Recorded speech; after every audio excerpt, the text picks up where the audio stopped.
Hola hermanos, estamos en Escudriñando las Escrituras. Este es un video para promocionar el audio 210 de este programa titulado Los Crucificados. En este programa ustedes podrán ver cómo estos dos hombres que fueron crucificados juntamente con nuestro Señor también tienen una historia que contar y una enseñanza que darnos a nosotros. Nosotros que dependemos de la cruz. Sin la cruz de Cristo no podríamos estar unidos, siendo hermanos en un mismo espíritu. La cruz, esa cruz que era considerada maldita.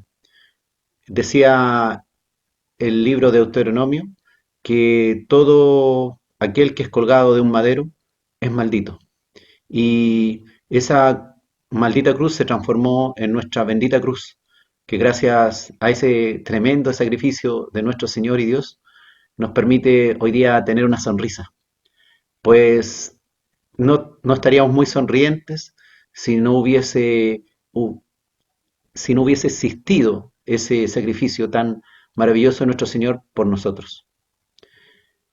La cruz era una muerte preferida por los romanos para determinar un castigo a los peores delincuentes. Y estos eran expuestos en lugares públicos para que fueran un testimonio y de algún modo produjera un efecto de miedo en la población para que no quisieran delinquir y no quisieran cometer los mismos delitos por los cuales aquel crucificado yacía moribundo, desnudo, semidesnudo, a la vista y paciencia de cualquier transeúnte. Nuestro Señor fue humillado de tal manera que fue puesto entre dos delincuentes como una forma también de reírse de él. Estos dos acompañantes que fueron crucificados a las 9 de la mañana aproximadamente junto con nuestro Señor, ellos eran malhechores, ladrones, que merecían el castigo, que en las primeras horas también ayudaron a injuriar a nuestro Señor, ambos, los dos ladrones. Pero algo ocurrió en uno de ellos.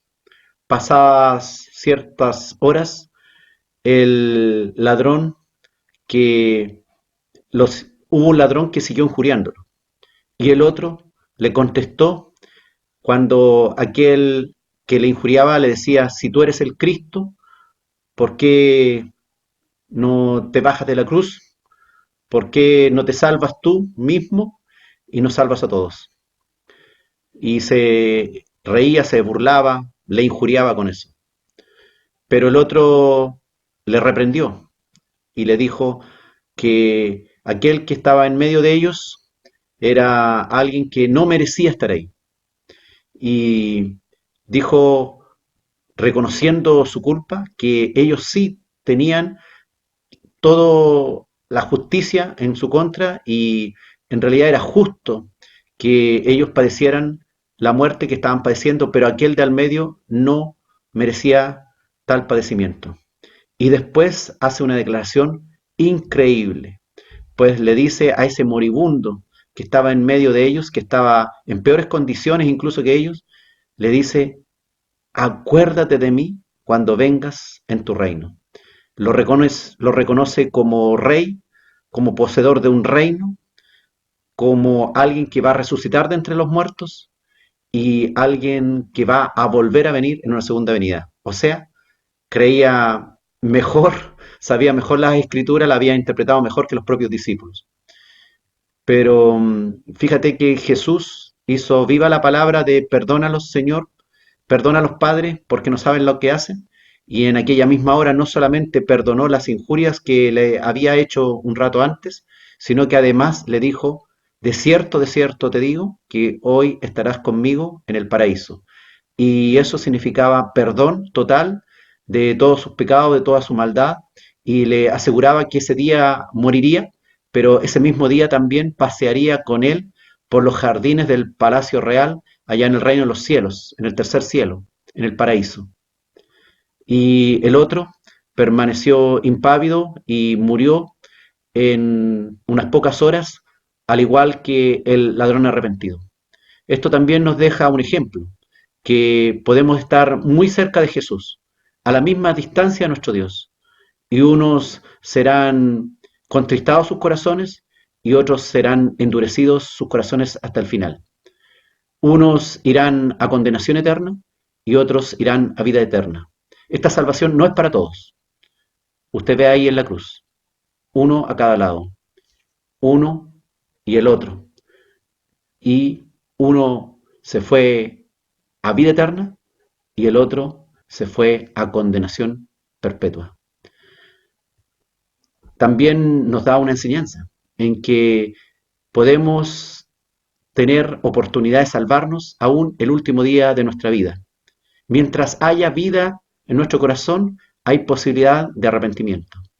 Pero tenga cuidado, que esta situación del arrepentimiento del ladrón en la cruz no es un hecho fortuito, es un hecho absolutamente extraño y raro en la escritura.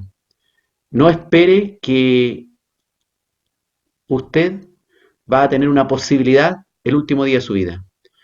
Usted no sabe el día ni la hora en que morirá, ni tampoco las circunstancias. Hay gente que muere en un accidente. Hay gente que tiene un accidente cardiovascular, un traumatismo en la cabeza, cualquier cosa que le hace perder la conciencia, el conocimiento. Por lo tanto, no pueden arrepentirse.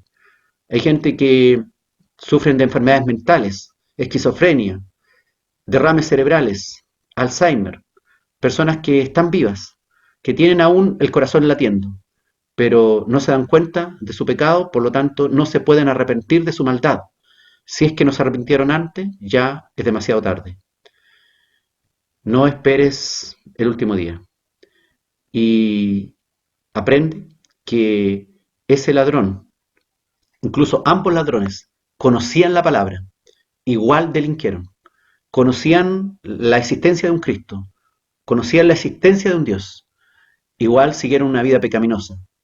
La fortuna de este ladrón es que se encontró al lado del mismo Dios en el día de su muerte, que le permitió esta misericordia nunca antes vista ahí en la Escritura, donde Jesús, en agonía, sufriendo terriblemente, aún tuvo una palabra de amor y una extrema misericordia para aquel que le había injuriado hacía unas horas atrás.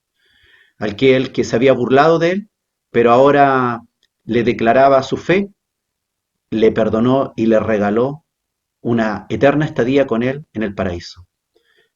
Si quieres saber más detalles de este capítulo, te invito a escuchar Los Crucificados, el capítulo 210 de Escudriñando las Escrituras.